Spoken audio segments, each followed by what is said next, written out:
Hi everyone, how's everyone doing? Let's get started with questions. Feel free to start asking questions.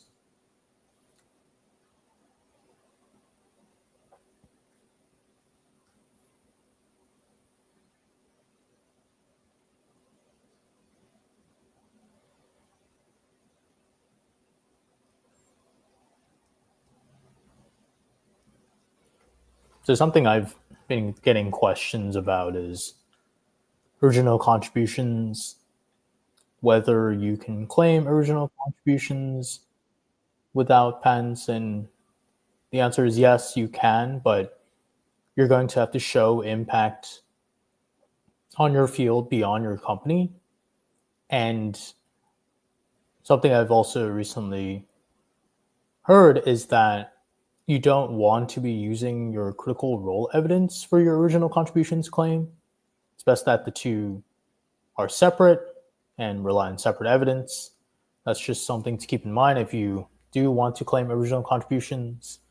Also, for industry profiles, it's not really necessary to claim original contributions. You don't have to claim original contributions, but you will have to at least claim either critical role or original contributions. But most industry professionals seem to claim critical role. But again, it depends on whether you have made contributions to your field that have impacted companies in your field outside of your current company. Another thing I've been getting a lot of questions about is how to get involved in upcoming conferences. It's honestly fine to volunteer for upcoming conferences. It's not like you have to speak at a conference or you have to chair a conference in order to start getting involved. For a lot of you who have not really been involved in professional organizations in the past, it is fine to start getting involved as a volunteer. In fact, that's how a lot of people who you now see are in leadership positions in these professional organizations. A lot of them started off as volunteers. So that's just something to keep in mind, that you don't have to speak at a conference or chair a conference to start getting involved. Anyone have questions?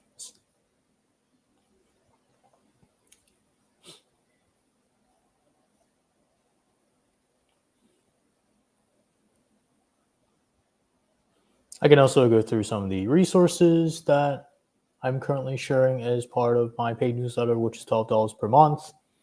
So as part of my paid newsletter, you will get access to some of my newsletter resources, which includes a profile building opportunities database, which currently lists over 400 opportunities in a bunch of different fields. So this is just to give you a sense of how you can get started with EB-1A profile building, as well as NIW and O1. So these are just some speaking opportunities, judging opportunities, membership opportunities, the kinds of opportunities you want to get involved with to start profile building. Something else you would access to are my AO decision reviews. These are reviews of decisions that are published by the Administrative Appeals Office, which go into USCIS's reasoning behind initially denying an EB-1A, NIW, or O1 petition.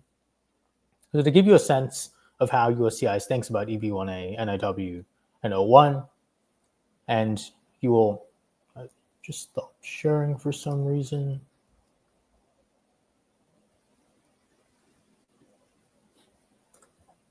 You will also get access to some of my video resources, which are recorded conversations with EB-1A recipients about some of the common questions I'm getting all the time, which are how to get involved in professional organizations, how to claim leading a critical role, how to claim original contributions. Something else you will also get access to as part of my newsletter is my private group, which is where members have been able to find co-authors for papers that they were working on, have been able to find speaking opportunities through people they have met in the group chat. That's just some things that, that's just some of the benefits of being a part of the private group.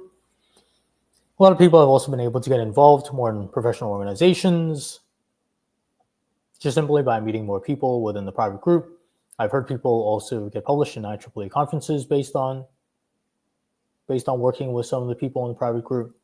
So this is just to give you a sense of what you can get access to as a member of my paid newsletter. But yeah, anyone have questions, feel free to start asking questions.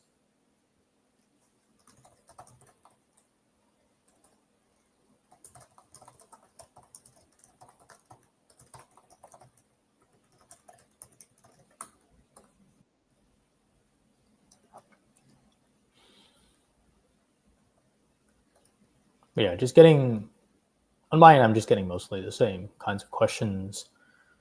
How to get involved in professional organizations.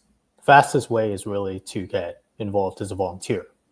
It's fine to be a volunteer. There's nothing wrong with being a volunteer for some of these professional organizations. It's going to be difficult to start off as a committee chair or a speaker sometimes. Hood asks, I have 2 patents for intelligent casino security granted in China that has made adoption in casinos across the US and China. How can I use that to meet criteria for original contribution? So these patents are being widely used in China and the US, and you can show proof that they are, and you are driving the commercial usage of your patents. You can potentially get reference letters from some of these companies that are using your patents. That can be one way to go. If you can show evidence of maybe media coverage, that could also be used for the original contributions criterion.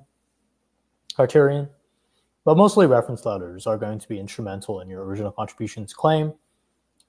If what you have created as part of these patents is actually being used, has been adopted in your industry, then that can be quite strong for original contributions. Anyone else have questions?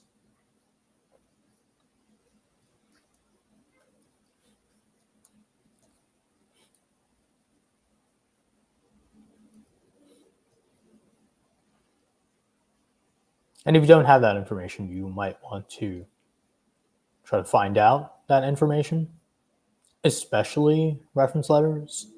You will want to find people who can attest to your claim that your patents have been widely adopted in the industry. So specifically how and what kinds of results, especially commercial results they have been able to drive through the adoption of your technology. Just a couple of things to keep in mind.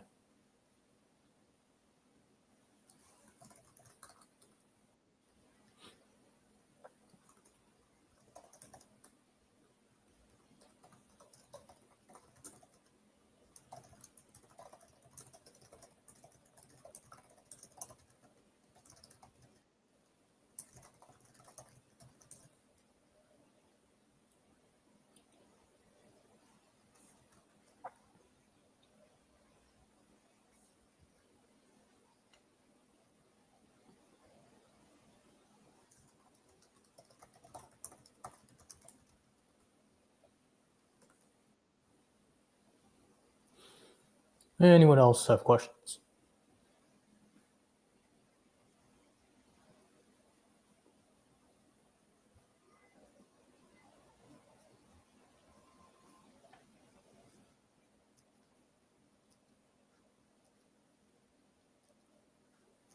Another thing that comes up a lot is where to publish. That is always a common question. A lot of people automatically assume that publishing in papers is the only thing to do for authorship, but that is not really the case. You don't have to get published in journals. You don't have to publish papers. You can publish articles in technical publications. You can even publish articles in professional publications. So that's a common question I get all the time.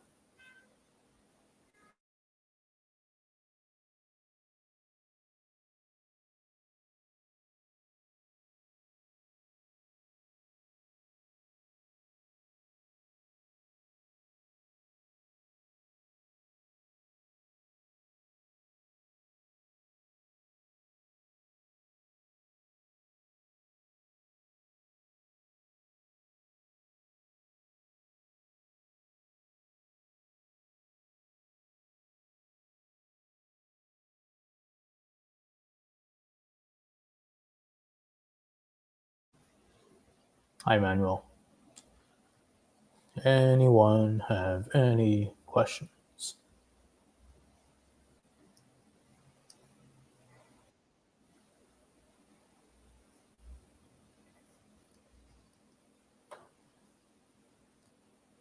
Can also cover something else that comes up all the time, which is which criteria should you target when starting to profile build?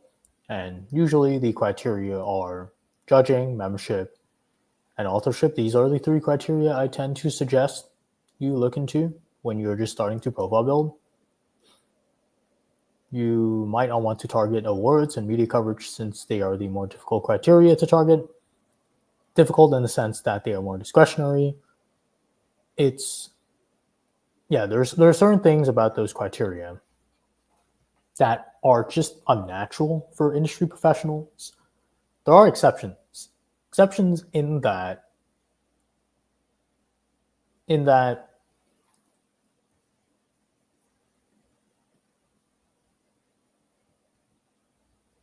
have encountered examples of people claiming media coverage as industry professionals. The media coverage just doesn't really tend to add too much to their profile.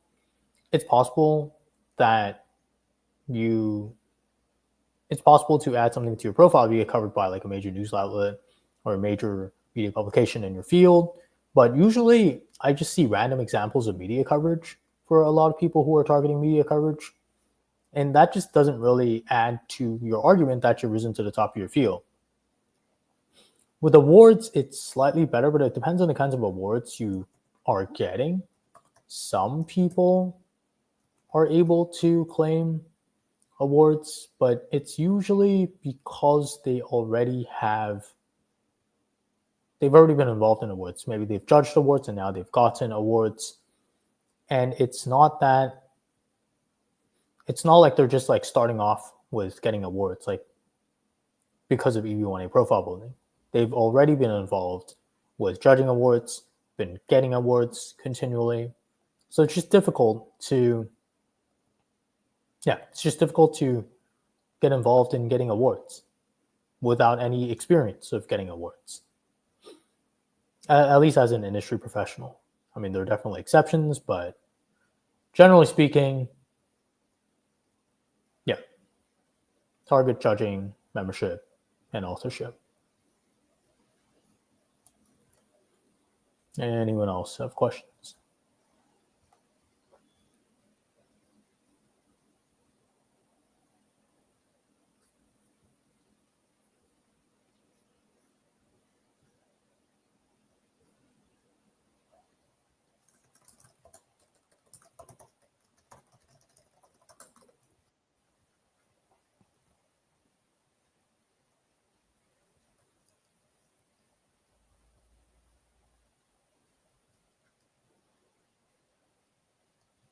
All right, if there are no other questions, thanks everyone for joining today's live stream.